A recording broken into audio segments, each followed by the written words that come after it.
नमस्कार, मैं शालिनी और आप देख रहे हैं नेशन न्यूज। आपकी आवाज आई। बढ़ते हैं आज की बड़ी खबर की ओर। सड़क से सदन तक हर गतिविधियों पर रहेगी हमारी पैनी नजर। आपकी आवाज गूंजेगी चारों तरफ।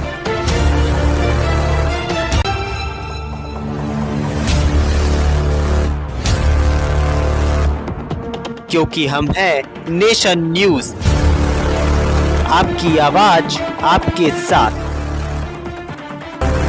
बक्सर में कुंभ स्पेशल क्यों चल रही खाली, वजह भी आई सामने। रेगुलर ट्रेनों में मारामारी, रेलवे की लापरवाही की वजह से ट्रेनों में भीड़ की स्थिति बन रही है। कुंभ स्पेशल ट्रेन में सीट खाली तो रेगुलर और मेमू ट्रेनों में भीड़ खचाखच भरी हुई जा रही है। जगह जगह दुर्घटना की खबर सामने आ रही है। कहीं ट्रेन से गिरने को, कहीं भगदड़ जैसी स्थिति बनती जा रही है। ऐसे में लोगों की परेशानी बढ़ती जा रही है। प्रयागराज के महाकुंभ स्नान में आने जाने वाले लोगों की भीड़ हर छोटे बड़े स्टेशन पर दिखाई दे रही है।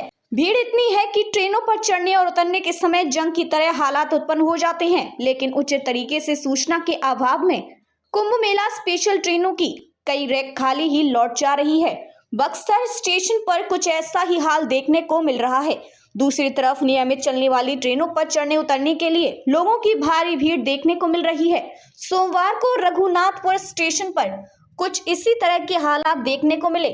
सुबह अपलाइन पर विभूति एक्सप्रेस के रघुनाथपुर स्टेशन पर आते ही कुंभ स्नान जाने वाले लोगों की भारी भीड़ उमड़ पड़ी और चढ़ने के लिए लोगों को धक्का मुक्की करनी पड़ी। विभूति एक्सप्रेस में ठसाठस तो कुंभ स्पेशल खाली। इसके बाद सुबह 9:10 पर अप में कुंभ मेला स्पेशल ट्रेन आकर खड़ी हो गई तो प्लेटफॉर्म पर यात्री बिल्कुल ही नदारद थे।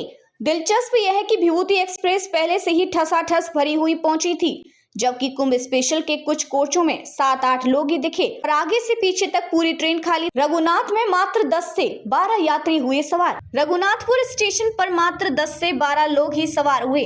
कुंभ स्पेशल ट्रेन को खाली देखकर लोगों को घोर आश्चर्य हुआ और लोग कहते दिखे कि कुंभ स्पेशल ट्रेन आने की किसी तरह की सूचना लोगों को पहले से नहीं मिल रही है। अब तक के लिए बस इतना ही। फिर होगी आपसे मुलाकात। तब तक के लिए नमस्कार और देखते रहिए नेशन न्यूज, आपकी आवाज।